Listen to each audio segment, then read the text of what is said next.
In this episode, I have an insider's discussion with Tom Basso, a legendary trader and investor who was famously interviewed as a market wizard in the wildly successful book, The New Market Wizards. We talk about how to improve your investment habits, how your strategy can be designed to be successful in many different market conditions, up, sideways, or down. We talk about how to harness volatility to your favor, getting extreme diversification, attacking risk instead of managing risk, investing in ETFs, stocks, futures, and more. I hope you enjoy this episode. Welcome to the Market Call Show, where we discuss what's happening in the markets and the impact on your investments. Tune in every Thursday on Apple Podcast, Google Play, Spotify, or wherever you listen to podcasts. I'm so excited to talk to Tom because I initially talked to Tom in the early 90s, and it was just a very brief conversation. Been following him for years. Love his work, and I think his work can help a lot of people. Thank you so much for talking to me today, Tom. Lewis, it's been a pleasure. I remember meeting you. I've been in touch with you off and on for a long time, but it's a pleasure to talk to you. When I was looking through your just all the stuff that I've seen of yours before, preparing for today, the thing that struck me the most is that you're so even keel, and also that your approach is designed for keeping your sanity. In the trading world, people tend to do a lot of stupid things, and with their brain puts them in the wrong place. They're over caffeinated. They smoke too much. They drink every night to get to sleep practically. Yeah, I mean, the stereotypical trader is not a model that I would recommend to any young trader starting out. That's not a recipe for success long term. I noticed that your career started off more in the chemical engineering, if I remember right. Yep. But I was curious, what were your early influences when you started getting into the investment world? My early influences was a bunch of other chemical engineers who were all sitting around a lunch table discussing stock market and newsletters. Back in those days, there wasn't things like the internet and blogs. This is almost pre the 2000 bit per second bips modems that you'd tie to the phones, if you remember those. You might be too young. No, I remember. And you dial up, and there'd be these weird noises that would go off, and then you'd take 15 minutes to download your data. Today, I mean, data is available everywhere. Some you have to pay for, some it's free. You can run massive simulations in seconds. We didn't even have PCs back when I was doing this. So we would exchange, Pete over there across the table would have, a copy of some newsletter, the low price newsletter or something, a low price stock newsletter. And then, Joe over here has a copy of some other newsletter, and we're exchanging ideas and talking about stocks. And it kind of, made the lunch hour fun, get away from engineering. And I got to thinking somewhere along the way, right in the mid 70s, and I sort of, it was Heard on the Street that inspired me this way. If you remember that, I don't even know if they still do it. I don't even take the Wall Street Journal anymore. These guys were expressing on Monday mornings, I think it was, their idea of what the stock market's going to do. And I started in this engineering brain of mine, separating opinion from fact. So the Dow is at 31,000 or something. That's a fact. Okay, that's a number. It's irrefutable. You can look in the paper and verify it. It's a fact. The market has gone up 10% since January. That would be a fact. The market is going to react negatively to Jay Powell's reports today at Jackson Hole. That would be an opinion. Mm-hmm. It's not a fact. Mm-hmm. And I started separating all the information in the world that you get hit with as an investor or trader into opinion and fact. And I trained my brain to just ignore the opinion and absorb facts after facts after facts. And it got me a lot more towards simulating things and just trying to sort of create my own opinions by way of doing the research and doing the, sometimes hard work, and sort of ruining my eyes I'm surprised my eyes aren't totally almost blind by now, but I have decent eyes. I guess I've treated them well health-wise, but I tell you what, after a lot of studies and a lot of trying to create my own opinions, you kind of feel like you understand what's really going on, and you have sort of a self-confidence about it because you've done the work. If you haven't, and somebody else's opinion, and it's wrong, especially, and if it's a prediction that turns out to be false, you're kind of lost and wandering around and always stressed. And that's why I think a lot of trading pushes people's buttons psychologically and creates that lack of serenity that so many traders have. And it's sad because it's really simple, but there's a fine line. I had a guy the other day say on a recent publish that I did where the market was going up, and now I've got, I think it's 9 or 10 of my 20 ETFs that I trade in the sector timing are positive to the stop loss point. And my hedge, when I took it off recently, is now way ahead of where I took it off. So if I put on another hedge, I'm going to put it on at a higher price. So that was a successful move. And he used the term, and I'm not maligning him or anybody, but it's just a subtle difference I want to point out. He said, "Nice call on the market rally." It wasn't a call. It was me measuring indicators. Volatility and The indicators went through to the upside. So the direction's now up. So I moved to the positive side with my various funds that went over to the positive side. There was no prediction. It's not a call. And there's a subtle difference. So I try to point it out just to try to make sure we try to get the lingo in trading right.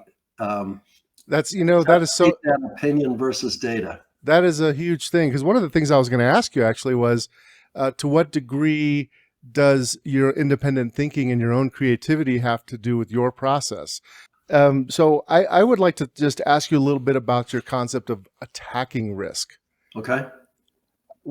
Tell me the difference between managing risk and attacking risk.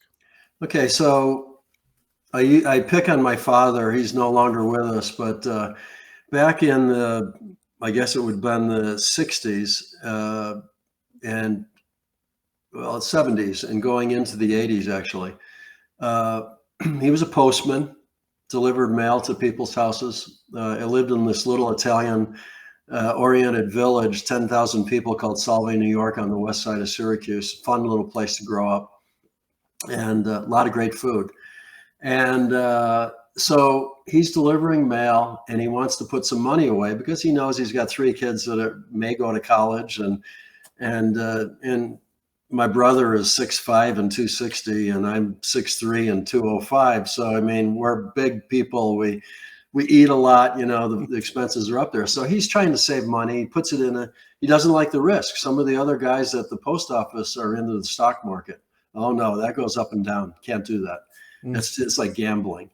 And so he goes out into a local savings and loan in Salve, and he buys CDs.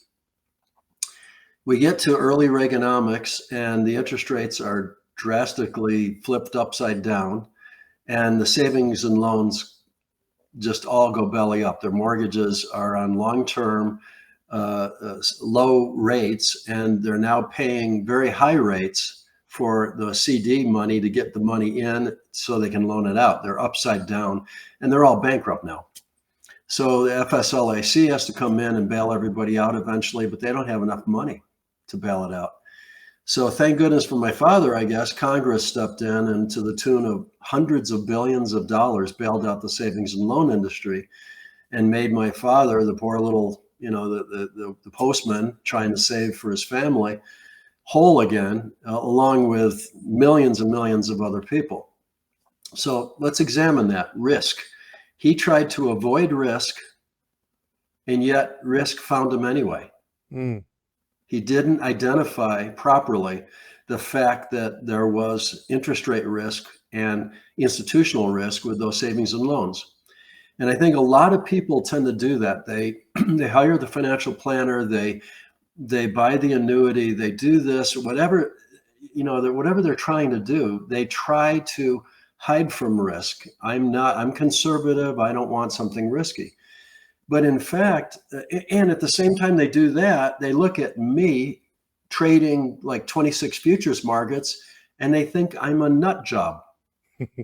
And they think I'm being aggressive and man, he's dangerous. Mm. It all depends on the risk that you're trying to go after. And by attacking it, it focuses you on what might harm you.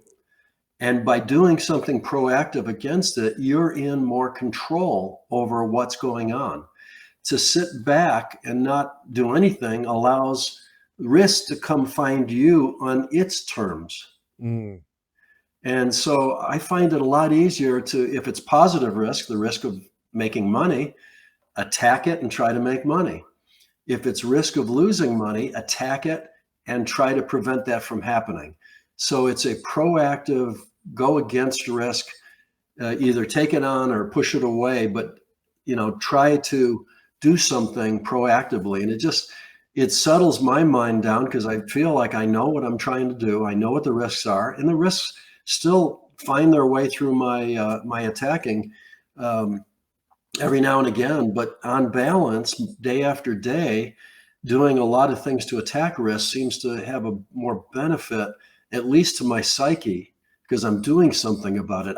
I'm not a guy that could sit around, buy and hold, and watch a stock market go down 50% like it did in 73, 74, and sit there and watch my portfolio for 2 years getting cut in half and do nothing. Most people, it's down 20 or something, they tell you goodbye and they'll fire you if you're a money manager, or they'll quit the broker and go to someplace else. Mm-hmm. They just can't stick around. You And know, that's a function of them not doing anything to attack that risk. that's so important. You just reminded me of some things I've observed. You probably have observed it more than I have, but I've noticed that people want to be like indexers when everything is great. It's like I remember the first time I saw this was early in my career before the dot-com bubble. Yeah. Everybody wanted to be an indexer, and it was like, especially why would if you're indexed to tech stocks. Yeah, the triple Q type concept was everybody was indexed to it, and everybody said I can handle it. I've got the risk tolerance. Blah blah blah. Even though and then when the market actually craters, everybody's risk tolerance suddenly changes, and then they sell at the wrong time, and they're not indexers. Exactly. Now, I know very few people who can really truly do what is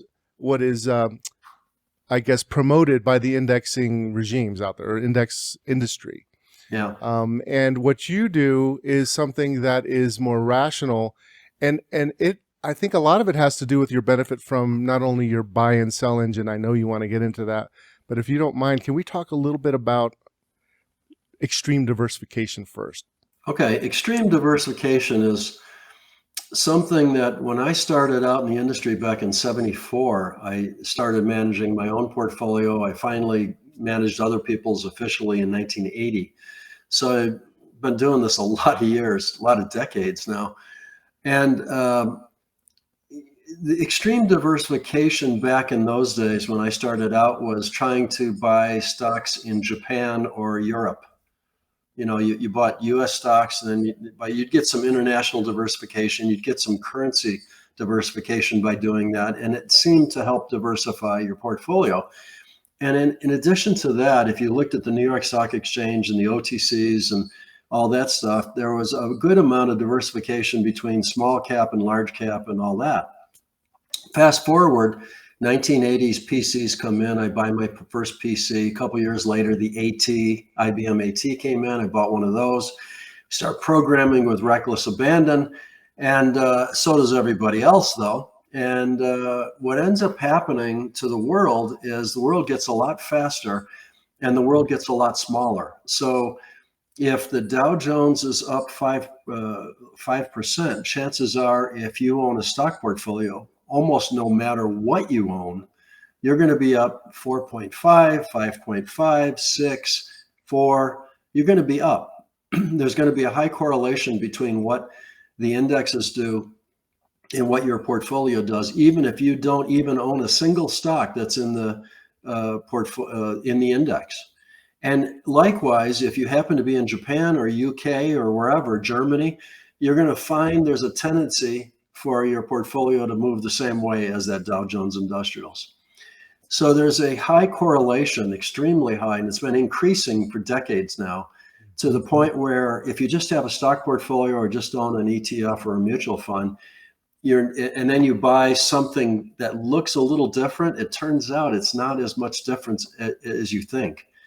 So the reason I try to strive for extreme diversification with things like futures and things like cryptos, which I've gotten into in the last couple of years, is that if you look at, say, an S&P 500 and you put it against the hog market, Hogs doesn't care what stocks are doing today. Are you kidding me? Why would they? There's no reason at all why lean hogs, and the market are going to have anything to do with each other. So I could be making money in hogs and making money in stocks. I could make money in stocks and lose money in hogs, or the other way around. In other words, they're different.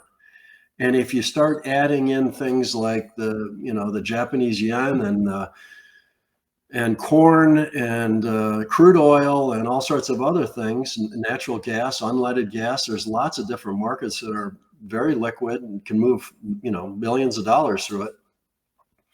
You're getting different return streams. And when you start adding all these return streams together, what ends up happening is this magic called diversification. Finally, you can have the stock market going down and be making tons of money in treasury bond futures, and it offsets each other, and you are allowed to be calm and cool in Mr. Serenity. Without that, you live and die with whatever the stock market does.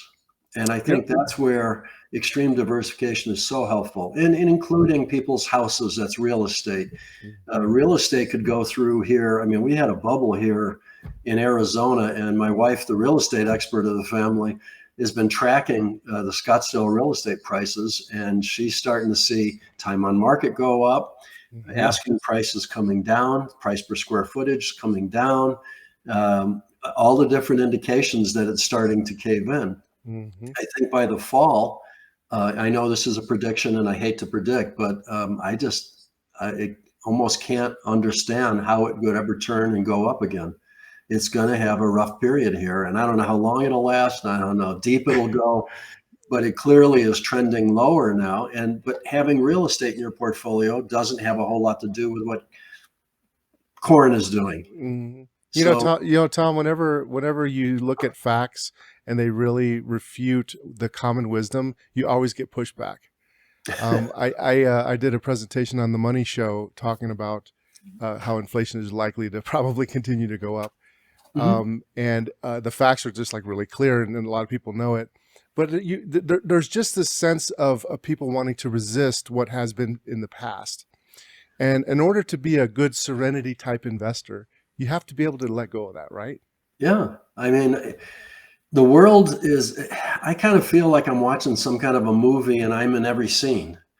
The movie of my life is just this ongoing kind of thing that goes on out there. The market's doing what they are part of the movie. And I'm just sitting back here at my desk watching the movie, and I'm always in every scene because it's my movie. And so I just kind of, it is what it is. In a movie, I mean, you can try to guess where the movie's going, but the author of the screenplay is probably going to throw some curveballs at you just for fun. And that's kind of the way the world works too. And you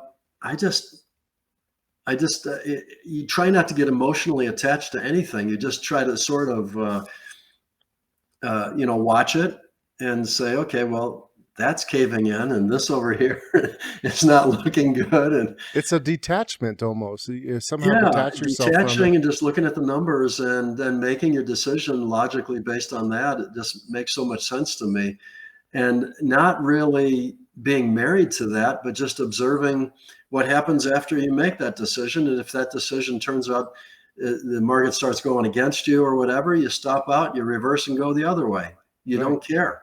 You're flexible as well. Yeah, Flexibility is a big part of it. You mentioned futures quite a bit, and it's interesting. It's an interesting dichotomy for a lot of people because they hear futures. They've always been told, "Oh my gosh, pork bellies," or it's going to go to zero, or you're over levered. But then if you take your more of a Serenity approach and you go, "Wait a minute." If I analyze the volatility and the correlations, and I group and I diversify and I limit my position size, it's amazing. I actually do better yeah. because I've got this extreme diversification. A lot of it can come from the futures market, but it does require understanding the differences between using futures and and how to position size. So, one of the things that you and I don't know if this is true or not. Did you ever work with Van Tharp at all? Yes, I did. Okay, so I he's actually was a model trader that he hired to come in for about 3 years of my earlier career. And that's where I actually met and heard Ed Sequoia for the first time. That was a riot. He is so funny. And Ed moved on and was no longer the model trader. I came in after Ed, and I helped Van for probably, I guess, about 3 or 4 years. And then my career just overwhelmed me. I mean, there was just so much going on. New Market Wizards came out, speaking requests and client requests and everything else. I just couldn't afford another weekend away to go to a peak performance seminar, but I really enjoyed him. Van had a lot of good stuff. Sadly, he's passed these days, but he and I were good friends way back, and he kind of crystallized some of the things that I had to figure out sort of on my own the hard way. He can put some good labels on it, or he had done that. And I think his crew, the Van Tharp Institute, is going to have another peak performance coming up, I want to say in September sometime here. And they're very interesting to see the transformations that happen to people. And it's all geared towards the mental side of yourself. And some of it applies to life, some of it applies to trading. But I learned a lot of things there, and he and I. Well, that was going to be my question. What was the kind of transformation for you working with Van? For me, it was the transformation of taking kind of amateur level findings about myself, like awareness and self-confidence. It turns out I had a lot of self-confidence. It turns out I was very aware of what was going around me. And aware of how I was reacting to trading, but I never could articulate it. It never was crystallized, or it never had names. I just knew that this was the right thing for me to do. Being there, at multiple peak performance seminars that Van put on, gave me sort of, that's called self-awareness, or that's called self-confidence, or this is called that. He had a lot of exercises to improve those aspects of a trader's mental side. And I kind of then understood, that's, I figured that out by doing this, but this is a better exercise to get there. And so I was kind of taking my amateurish level. I had kind of figured a lot of this stuff out, but I had no idea how I did it. I must have stumbled my way through it, or just used chemical engineering logic to try to figure out how to improve what I was doing. And he kind of crystallized a lot of that stuff in my mind for the rest of my career. So had he written that position sizing, the definitive guide to position sizing, before you met him or after you met him? No. And I only read that after I wrote my own book on position sizing, because one of the chapters in that definitive book, and it is definitive, let me tell you, if you want a doorstop, it's about this thick and fairly expensive, but it covers everything. And I have to say, I enjoyed reading my own chapter that he put in there with my blessing. I gave him all the formulas, and he put it in there and gave credit to me, and that was nice of him. But other than that, I mean, in a few other chapters, that is so definitive. I used to read it when I wanted to make myself sleepy to go. It is thick. It is heavy duty statistics. It's not the way I write my Substack posts. No, I mean, your that you can Substack read is in more about entertaining. 5 minutes or less or something. This is heavy duty math and statistics, but it is a compendium of position sizing. If somebody really wants to explore position sizing, that's the way to go. You could go nuts. So, well, one of the things I've noticed, one of the things you talk about is differentiating initial risk versus ongoing risk. And now you've got all these quant types that are doing vol targeting, which is it's kind of not what you're talking about, but it's similar. And it's interesting because what you're talking about is you come up with these concepts before all these fancy quants in the UK were doing this stuff. That's what I think personally. Okay, well, I'm going to give full credit to Larry Height for inspiring me. Larry, okay. He came before me. He was in the first Market Wizards book. And yes, Larry is a great guy, still around and still funny as ever. And he and I never talked. It was just me reading Market Wizards. We recently chatted on the phone about 6 months ago when he came out with his book, and I was complimenting him, and we decided to just talk to each other. He had heard of me and I've heard of him. You know, we just met on the phone kind of. It was fun. Larry said something that was profoundly impactful to my engineering brain, and that was, you need to make your bet size when you're risking money. You have to think of it just like you're making bet sizes in a casino. You have to keep them extremely consistent. And he was talking about risk. And so I thought, let's see, if I make the bet size the same, like I put $10,000 in every position, that's not right, because the risk on each of those positions would be different. What if I used risk and divided it by equity, so I would always have a consistent percentage? That would be the same bet risk-wise of every position. So I started doing that, and I studied it first, did some simulations, and it profoundly affected my performance. It smoothed everything out. Return to risk ratios went up. I said, this is a slam dunk. Let's put this in play. Then I had the silver trade that was very famous in New Market Wizards, where I ended up going from like 130,000 to all the way up to $500,000. And then silver, they raised the margins and the hunts got destroyed, and down came silver. And I ended up with about a $260,000 or $250,000 account. And most would say, hey, you know, you just in a few months doubled your account. That was pretty good. And I would say, I was at $500,000 and now I'm down to 250,000. I just lost 50. We always remember the high, don't we? Yeah, well, equity is equity, and it's mark to market in the futures market. So every day that you have that, you could liquidate it, and that's yours. And so it profoundly got me thinking about markets tend to go through, and I think this is where the volatility target crowd comes from too. As you start out, let's say you're talking about a corn move. It's in the doldrums down there at whatever, $3-4 a bushel.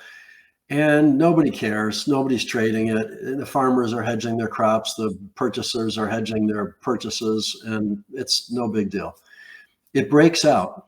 A few people have now decided corn's going to have an up move. So the fundamentalists have already jumped down. They've broken it out of the range. Some of the trend followers are starting to jump on. The trend starts moving along. It starts catching people's attention. What happens? Psychologically, more and more traders are saying, whoa, I better jump on because I'm missing the corn move. They drive it even farther. And now it's getting really exciting. You're almost getting limit moves, or, you know, things are happening a lot. Same thing happens in stocks. Same thing happens in bonds. Same thing happens everywhere. It's a psychological cycle that you go through. So you've gone from volatility that was quiet to volatility that's increasing to volatility that's starting to get insane late in the move. And it struck me that that's what happened with silver. I bought when it was boring. And then it turns out the hunts were trying to corner silver. And I happened to be in on the same move, going the same way and making a ton of money along with the hunts. But then I didn't do anything to adjust my position. I'm a good trend follower. Darn it, I'm going to hold on every contract. I'm going to be disciplined, and I'm going to do all the things I learned to do.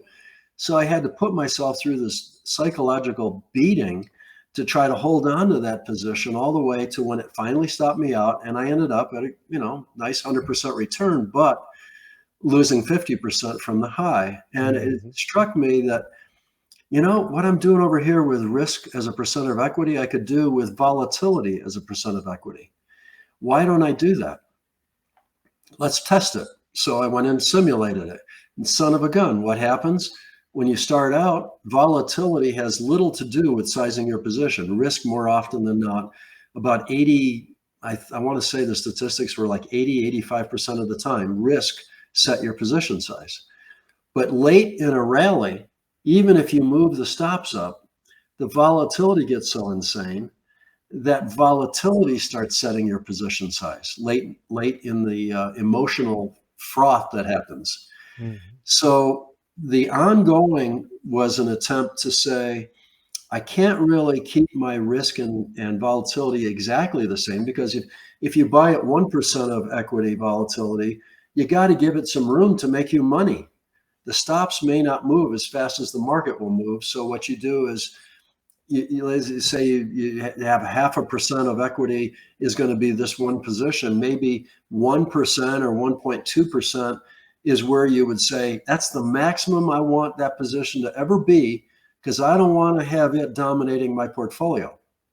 And I don't want to lose more than 1.2% on that position if it goes all the way back to my stop loss point. So you set your own psychological limits. Don't use mine, set your own. If you're an aggressive trader, you got a lot of money, you're very diversified, maybe it's 1% you invest. You're going to get a much wilder ride. If it's 0.5%, it'll be more tame. If it's 0.3, it'll be even more tame. So you get to dial it in wherever your risk tolerance is. But the volatility adjusting that you're seeing going on today is a nod to the fact that clients and money managers have a hard time when volatility gets insane. If you haven't backed off of that and stay within your comfort zone, you're going to likely abandon your approach, and then all your good work is for naught. That's the key. That's the key, because you could. There's times when you could back test something that would look optimal, but psychologically, many people will not stick with it. Yeah, you're better off having a smoother ride. The F factor, the Kelly criteria, some of those that really push the envelope. They look at history and they say, well, I would maximize my profits if I did this. That's a tough ride. You could wipe yourself out. Yeah, people have a hard time actually sticking with those. There's some people can. They're out there, and some of them manage money, and won't mention any names. They're still out there. But that was kind of a precursor to vol targeting. When you were talking about that, that was before vol targeting became a thing. Oh, yeah. Now, it's in our process, we do some of that type of vol targeting. So I was just connecting these dots is just fun for me to watch with your career. Yeah. And another thing that you've got this book coming out, which I think is great that you're writing this book. It's going to be called, I think, correct me if I'm wrong, it's called The All-Weather Trader? Yes, it is. And I'm now in graphics. I'm actually looking down at my sheet here. I'm on graphic 15 of 30. I'm halfway through wading through these darn things. I would rather be playing golf, but this is the last thing that I need to do to ship it off to the publisher so they can start going through the 3-month graphics arts and editing process to get the book ready for maybe around year end, maybe a Christmas gift for your favorite trader. It's called The All-Weather Trader. And what I'm trying to do with the book is to make it a story about a little bit of my trading life, all the way from start to finish. My father's even in the book with the savings and loan example. I tried to talk about the stories that led to discoveries and made profound differences in my trading. And I take it all the way up to present times and lay out in various chapters all the different little tricks and money management and risk management and volatility management and everything I do right now today to have gotten me through these last 3 insane years of COVID crash, the recovery after that, then a rally, then an election, an economy that's turned upside down now, and all sorts of, ups and downs that we've suffered through, recession now in place after 2 GDP downs. I've done the same exact thing every day. I made 103% in 2020 during the COVID, not because I was smart, not because I predicted anything, not because I did anything different than what I'm doing today. It's just that the COVID crash caused a lot of markets to move very violently to the downside. And I'm a trend follower, so I was short everything and making tons of money. I was short crude oil when it went negative. I was, although my contract was out far enough, it wasn't the spot month that went negative, it was the next one out, and that did not go negative. But I'm short crude oil, so I'm making money from 100 or whatever down all the way to almost zero.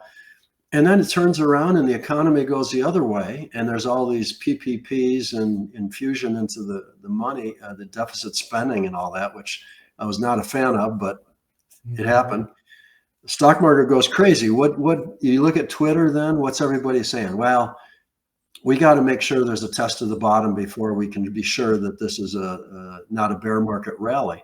My indicators went over, I went long. I got the whole move up. So made money on the way down, made money on the way up. Same risk that I take on today. Nothing changed.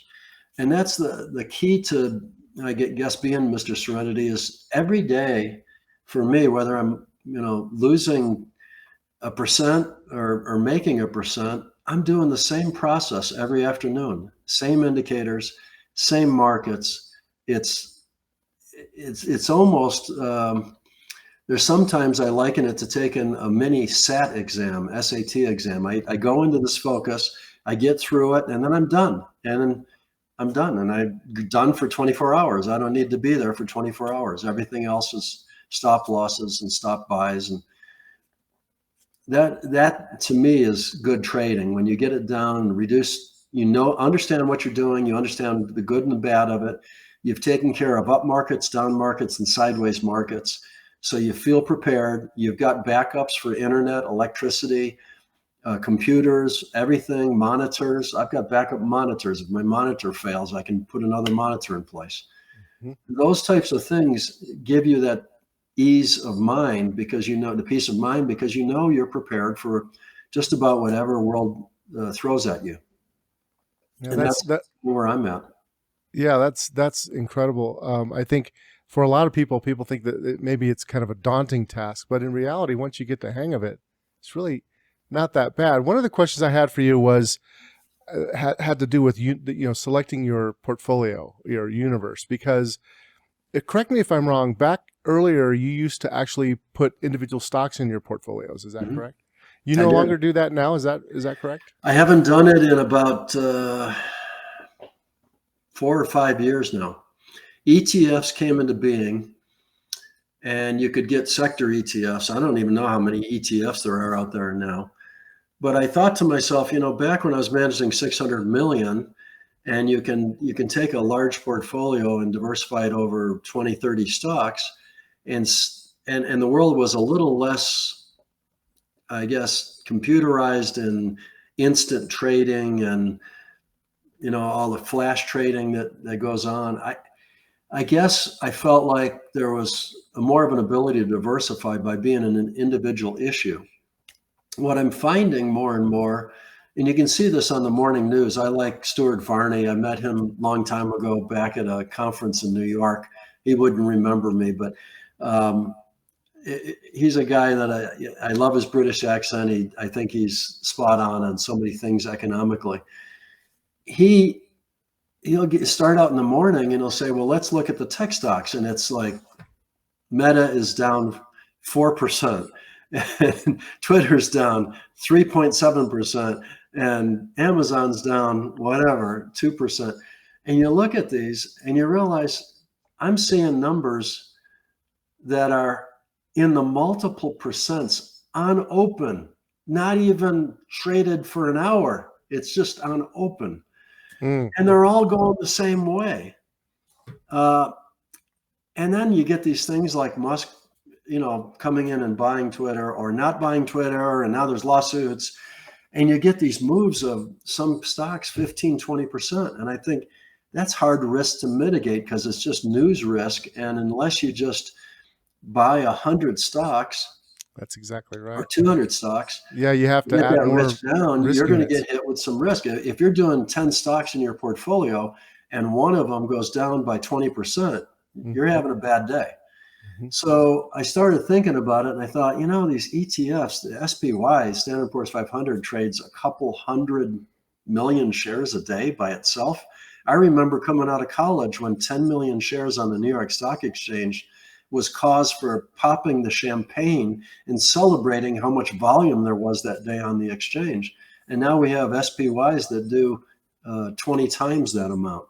And so I started thinking about ETFs, and I realized, well, there's a technology ETF, and here's one over here that's energy, and here's one that does the banking, and here's one for healthcare. And I was thinking, that's kind of almost like stocks. You trade like stocks because they're listed on the exchange. You can buy and sell them throughout the day. You can put stops in, unlike mutual funds. And this will be easy, and that way I don't have to agonize.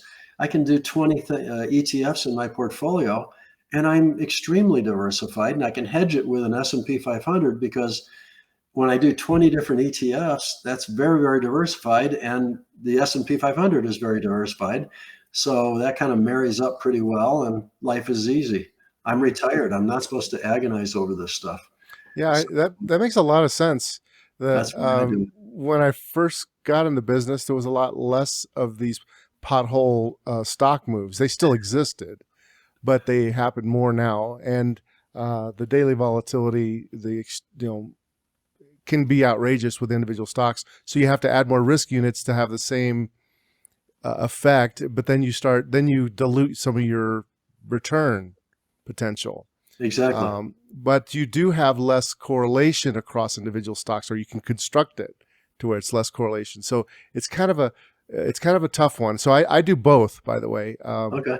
But it is. I could see why. If you're retired and you want to just not have to worry about all the deals with corporate actions and all that, ETFs are a great way to go. And now you're actually to the point where you can get enough diversification across the countries, and they're liquid. You can trade them in size, and I felt like when I was trading stocks, I had to get up, and it's 6:30 start time here for the markets in Arizona. It doesn't go on daylight savings, so we're essentially West Coast this time of year, and then during the winter we go to Mountain time zone. And 6:30.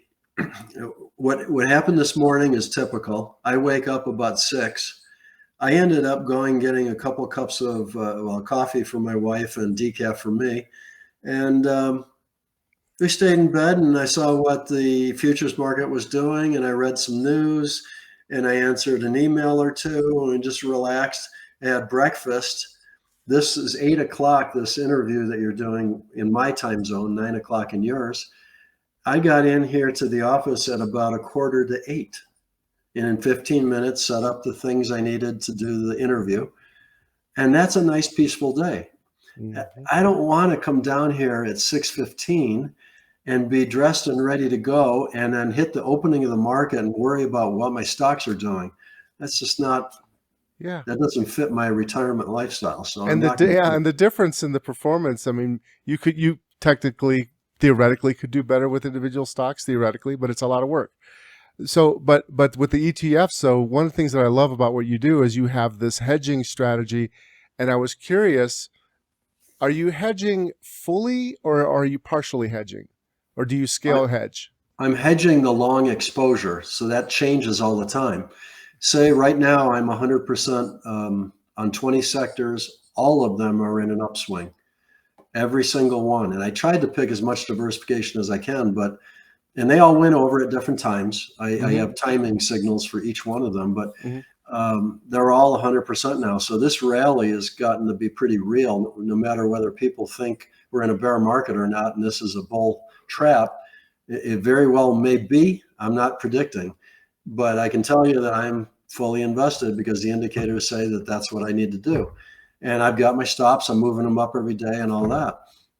But the hedge then, if I were to put it on today, and it's not likely to happen today, it's pretty far away, would be to go against that full 20 position dollar limit and volatility limit based on how fast those 20 things move.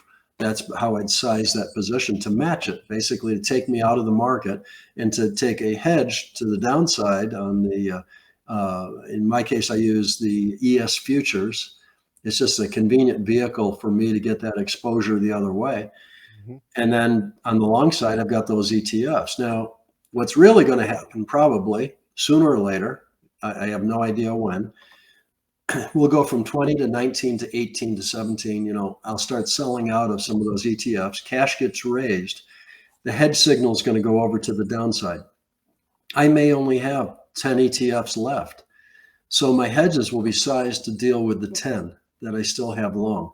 So I only hedge the risk that I have. Got it. And then as those continue to go down to, recently I was down to zero. I had no positions in ETFs at all. I was full cash. And so the hedge becomes down to minimal hedge. I'm slightly short at that point, and I'm just moving my stops down on the hedge, and sooner or later, the hedge goes away. Yeah. Yeah. So basically you're hedging out the systemic risk only, Yep. which is good. Yep. Which I was curious whether how you were doing that for your partially hedging, because in a lot of back tests, partially hedging tends to look better on a risk reward basis, but it's a lot more risk, too. That's always always an issue. But I love the simplicity of using ETFs. Yeah. In fact, we added another ETF strategy for that reason, just because simulates out well, and it's not quite as good performance as our stock stuff, but it's actually a lot easier. I think one of the challenges that individual investors have is that they cannot, for many different reasons, get in the futures markets. So And I how don't would get you that. that's where your fund involvement may come in play. I realize that, I've been doing futures now since I was in my 20s, and I'm 70 now. So, we're pushing 45 years or 50 years on it. And so to me, it's about as easy as breathing. But the futures, I would recommend for people to get involved and just stick their toe in the water. Go do something that they're very used to, which is stocks, and take a micro stock future. So do the micro ES. I think the ticker symbol on my platform is MES. And take like a December contract. And if you have a thought that the market is going to continue up, you would buy one futures contract. It's not going to cost you that much margin in your portfolio. You'll be able to, a few $1,000s or something. Now you have a Standard & Poor's 500 index, and you can see what it does. You can move your stops, come up with a strategy that involves buying and selling, and a complete strategy so that you've limited everything, you've protected yourself from runaway risk, and just see how that works. And you'll find that it's not that strange or surprising or aggressive or dangerous. Where danger comes in futures, and where you hear the horror stories, is when people put up minimum margin and buy maximum futures contracts in their equity, and a very slight movement in the market wipes out their margin, and they're done. They're negative. The broker comes in and shuts you down. And I think that's the horror stories like that are theoretically possible, but just like stocks, you could trade stocks on margin or not. So you can dial it in at different levels. Futures, the average futures, professional futures trader, back in the day when I used to measure it, would run, I think Trendstat ran about 17% margin to equity, which would essentially be somewhere around 6-to-1 leverage. That was normal industry standard. You could run less than that. You can run 1-to-1. If you want to buy face value $30,000 gold contract, roughly, if gold's at 3,000, I guess it would be it'd be 300,000. Yeah. If you want to put up 30,000, unless you bought the mini or the micro, which is like 1/10 of that, But Yeah, buy a micro. So it's 1/10 of that. So now you're down to $30,000 of gold, let's say. And if you want to put up $30,000 and buy that contract, you'll never get a margin call. You can't. You already put up the full money. You bought the face value gold. It's like buying gold on paper instead of in bullion form. And I actually find futures to actually be easier because you can go long and short like that. You're not worried about, can I borrow the stock? Hedging, it's extremely inexpensive to hedge out portfolio risk. Like if you compared to shorting. And it just improves. If you know what you're doing, it improves performance. Exactly. So, well, here's another little thing that I talk about in the book. Is what we kind of invented or came about. I didn't invent it by any stretch of the imagination, but it became faddish back when I was a money manager, called a futures overlay on a stock portfolio. What you end up with is, let's say you bought 100% of your margin account. And so you just the cash, you got $100,000 portfolio, let's say, for a simple example, and you buy stocks with $100,000 worth of stocks. You've got a margin capability for another 100,000 because you could buy essentially with a 2-to-1 Fed reserve rate.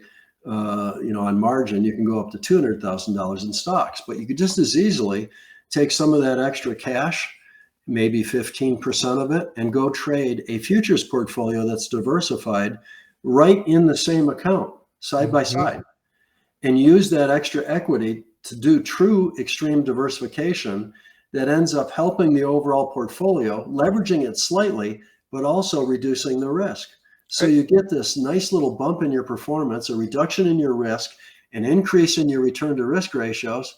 And that's what I do every day. Individual investors never had it better in terms of what you could do. I mean, you could do this all in one account with various brokerage firms. They'll ding your margin if it's an IRA and things like that.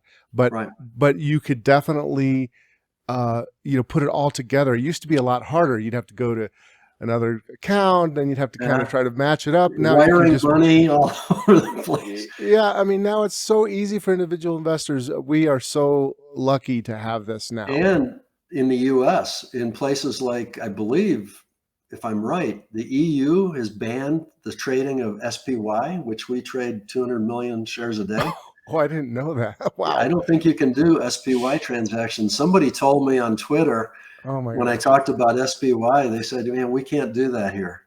It's against the law. Places like India, places like China, places like, in some cases, Japan, a lot of countries have various rules and laws against certain instruments, and you don't have that capability. The US has got more possibilities in how you can manage your money. And even then, I think the US overregulates the financial industry, in my opinion. And I used 100%. To be on the board of the National Futures Association, which is the regulatory body for futures. And I saw cons after cons. And, with all the regulation that's come in, those cons just keep on happening. Well, that's a real problem in the industry. That's a real problem in the industry, the NFA versus the SEC, because they should just all be together because, the audit requirements are different. It changes how you do things. It makes you want to keep things separate just to be able to meet the requirements for each, unless you're running a fund. If you're running a fund, fine. Or if you're running a hedge fund, fine. But even running a fund, you have problems because of the funding. So you got all these things. A hedge fund is the only way that you can kind of get around it. But even then, you have to be registered again. So anyway, we can get to a long discussion about this. I agree. It's overregulated. And I believe it actually hurts individual investors. Yeah, I think what it does is it kind of, for the average individual on the street, like my parents or something that don't know much at all about investing, it lulls them into a place of complacency and says the government is regulating this investment. And so therefore I can turn my brain off. And I find when I used to travel in Trendset days overseas and talk to clients, say in Switzerland or UK or whatever, and some of these other lesser regulated areas where they're dealing with a lot of offshore stuff, they are extremely street smart. The question difficulty to me goes way up on what I need to explain to make them comfortable. U.S. investors, it's regulated, and I don't have to worry about it. Here, Tom, take my money and do something with it. That's not a good attitude for an investor. No, it's for sure. Especially if you can invest in a small cap fund that's got a 30% standard deviation and it's no problem, but you can't go in a diversified portfolio of futures without going through a bunch of hoops. Exactly. But there's a lot of good things that we can take advantage of as U.S. investors. You're totally right about that. Yeah.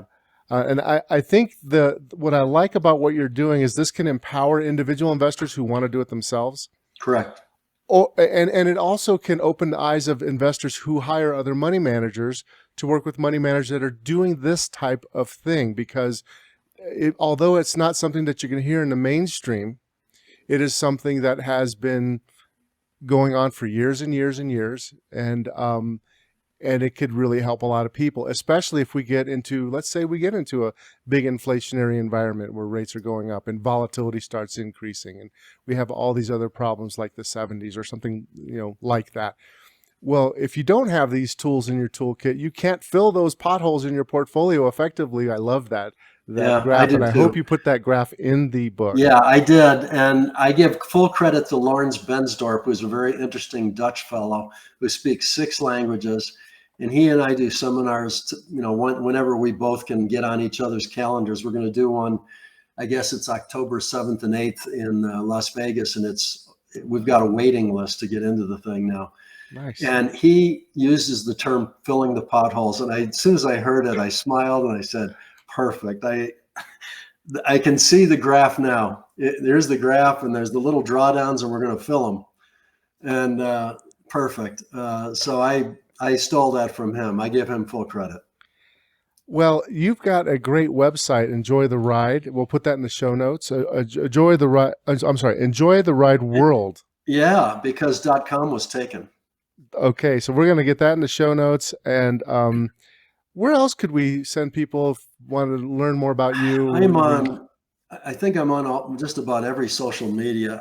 The big one is Twitter with 45,000 followers, I think. I've got thousands of followers on Enjoy the Ride World page of Facebook. I'm on LinkedIn.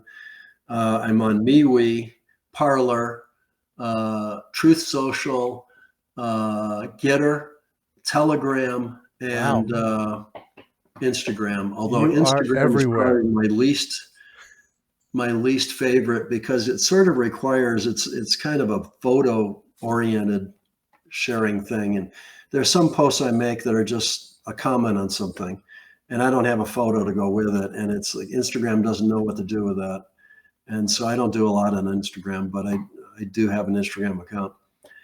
So that's kind of, you can reach me any number of ways. Be careful, I would have to say, especially on Twitter. I have like 8 or 9 imposters now.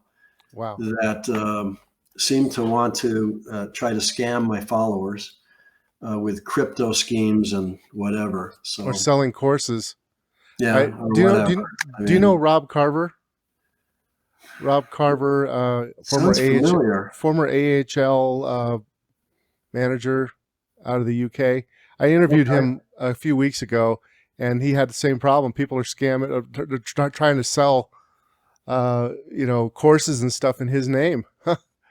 So I don't sell anything by direct message. All your viewers should know that. I'm retired. I run the website. Truthfully, the store at the website makes enough money to cover the costs of having the website, because there's a cost to putting a website up there of that nature. I've got research papers there. I've got suggested reading. I've got videos. To pull all that together and to have a website hosted and to lock in the enjoytheride.world name and all this stuff, and have accounting and bookkeeping. And there's a cost to running a website. But thankfully, selling my position sizing book and a few videos here and there and a seminar occasionally, that pays for the website and then some. So I don't have to go into my pocket to help other traders learn more about trading. And it's a resource. We get a couple thousand visitors a month to that website, and they're from all over the world. So enjoy the ride. That world made sense to me. I've got followers in India and Japan and Europe, and sometimes speaking different languages, and I have to translate what they say and answer them in English and then translate it back to them. But I've got a lot of friends all over the world now, and it's kind of fun in retirement to just make connections with people and help out. That's great. I should also mention you have got probably one of the best series of podcast interviews I've heard on Michael Covell's Trend Following podcast. Yeah, exactly. He and I hit it off a long time ago. I think he was coming up on, I think he tells a story that he kind of was interviewing, he kind of put it nobodies. He was uncomfortable. He was just starting his podcast business, and he wasn't sure, he didn't feel comfortable going out and asking anybody. And I was the first sort of name that he asked, and we had a great time, and it was a great interview. And he noticed real quickly that the number of hits on my podcast, my interview, equaled the combination of all the others put together or something like that. And he decided, I guess I should probably just step up and start asking other famous people. And then he started going after Olympic winner, gold medal winners, and politicians, and great guys on Wall Street that are named people, and they would say yes. And surprisingly, now he's up in the 1,200 podcast range, and he's got millions and millions of listens now. And so he came back to me on, I think, episode 400, episode 600, and was it 1,000 or something? I don't remember. Or 900 or something. He seems to pick the round numbers, and he's coming up on 1,200. Let's go talk to Tom again or something. And we always have a great time because we think a lot alike around, politically and kind of personally, in terms of personal goals and self-reliance and take care of your own health, work out. He and I are very similar in a lot of those situations. And so we always have a great time talking. Well, I on the last podcast I heard you interview with him, I heard you mention that that you were maybe potentially protecting yourself in many different ways, more than just financially, but also in other ways. And I share the same thing. You have to kind of protect yourself all the way around. And I've enjoyed those interviews, and I appreciate you coming and talking with me. It's nice to be able to finally talk to you this long. And I hope that people can, really benefit from this, and whether you do it yourself or not, because I really believe, I do, Tom, believe that this is the answer for a lot of people. This type of approach, an approach that's actively going after risk and trying to profit from it as well, extreme diversification, proper position sizing, that's going to do better than the traditional way that people are being sold products through various vendors. That's why I helped Eric Crittenden start Standpoint Funds. He's trading something like 75 futures markets and a whole bunch of stocks around the world through ETFs. He's got the extreme diversification thing going. He's got the trend following going. He's got the risk management going. And he put it all inside of a mutual fund. So it's easy for a normal investor to buy something like that. I love it. And I raised most of the money that was used to start the company. I ended up being the chairman out of that. So I'm the chairman of the board. I show up for quarterly meetings. It allows me to be part of the money management industry without having to be registered and not having to sit there and grind out all day, futures nice. Positions and some margin call someplace or whatever. This wire didn't arrive correctly. I don't need to do that anymore. Eric and the crew at Standpoint does a fabulous job, and I just show up for quarterly meetings and we decide how much dividend to declare. And those are the biggest controversies we have. So, and they're now up to like 465 million, I guess, last night when I looked at the numbers. So that's they're wonderful. doing well. Yeah, I checked it out, took a look at it. It looks like it's very similar. It's almost like a packaging of what you do for the most part. For the most part, it's completely different models. he's geared to managing billions. I'm geared to managing my little piddly portfolios compared to that. And but he's got to. I think everybody needs to embrace their own financial challenge and problem. It's like a puzzle. So Tom has his puzzle, Eric has his puzzle, Lewis has his. Each client of Lewis or out there, investors in the United States have their own puzzle. They need to embrace what is it going to take to solve that puzzle, and really dig in and try to apply some of these techniques that I talk about in the new book to just trying to solve your own puzzle. Nobody should trade like me. Nobody should trade like Lewis. You should trade within your own time frame, within your own knowledge level, within your own risk tolerance, your capital that you can employ. All of those things are going to create a different puzzle to solve than I had to solve. So I've solved my puzzle very nicely, I think, and it's your job to solve yours. Yeah, that's great. Excellent. All right, Tom, thank you again. Thanks, Lois. And enjoy the ride, as you say. Yeah, absolutely. Enjoy the ride, Lois. The information in this podcast is informational and general in nature and does not take into consideration the listener's personal circumstances. Therefore, it is not intended to be a substitute for specific, individualized financial, legal, or tax advice. To determine which strategies or investments may be suitable for you, consult the appropriate qualified professional prior to making a final decision. WealthNet Investments is a registered investment advisor. Advisory services are only offered to clients or prospective clients where WealthNet Investments and its representatives are properly licensed or exempt from licensure.